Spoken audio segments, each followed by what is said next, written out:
Assalamualaikum warahmatullahi wabarakatuh.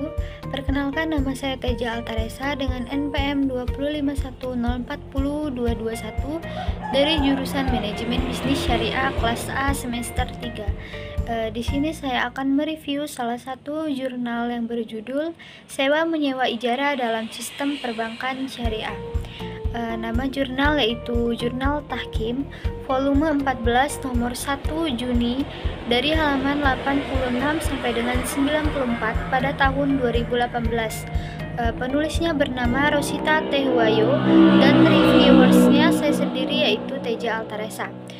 Tanggal saya mereview ini adalah tanggal 14 Desember 2021. Latar belakang. Dalam kehidupan sehari-hari, masyarakat memiliki kebutuhan-kebutuhan yang harus dipenuhi, baik kebutuhan primer, sekunder, maupun tersier. Ada kalanya masyarakat tidak memiliki cukup uang atau dana untuk memenuhi kebutuhan hidupnya. Oleh karenanya, dalam perkembangan perekonomian masyarakat yang semakin meningkat, muncullah jasa pembiayaan yang ditawarkan oleh lembaga keuangan bank dan lembaga keuangan non-bank. Tujuan dari penelitian ini adalah untuk mengetahui kenapa pada transaksi sewa-menyewa yang pada umumnya tidak disertai pemindahan hak milik sehingga tidak diperlukan pembiayaan, sedangkan dalam praktek perbankan syariah disertai dengan pemindahan kepemilikan. Metode penelitian. Jenis data pada penelitian ini berupa data kualitatif.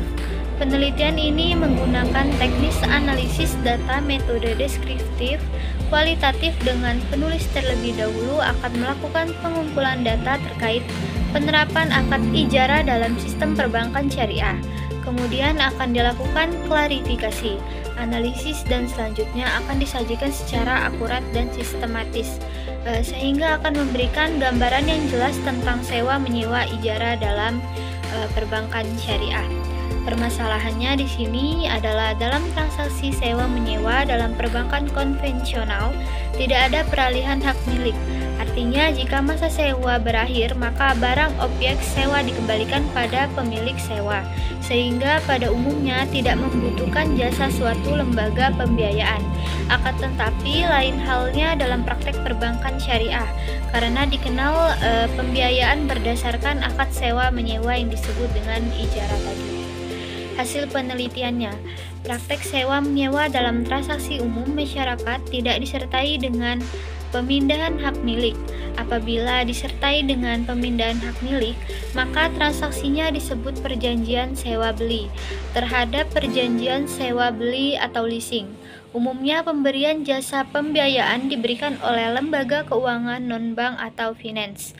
Pada praktek perbankan syariah, akad sewa menyewa disebut dengan ijarah.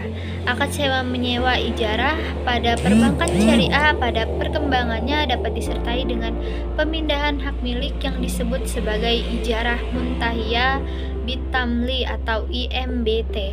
Walaupun sepertinya terlihat mirip dengan leasing pada praktek pembiayaan konvensional, tetapi pada perbankan syariah terdapat perbedaan, yaitu jika objek leasing hanya berlaku pada manfaat barang saja, sedangkan ijarah muntahiyah bitamlik objeknya bisa berupa barang atau maupun jasa ataupun juga tenaga kerja.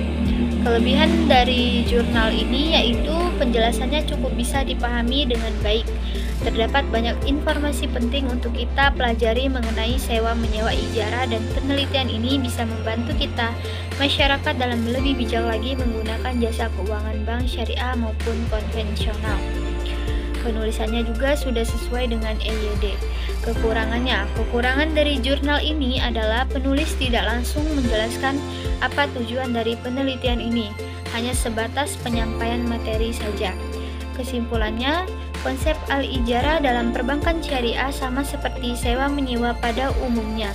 Namun yang membedakannya adalah bahwa pada perbankan syariah ada suatu sewa yang pada akhir masa kontrak diberikan pilihan kepada nasabah untuk memiliki barang tersebut atau tidak, yang biasa disebut dengan sewa beli. Dan hal ini belum pernah terjadi di masa awal Islam. Terima kasih, itu saja pemaparan dari saya. Kurang dan lebihnya saya mohon maaf. Wassalamualaikum warahmatullahi wabarakatuh.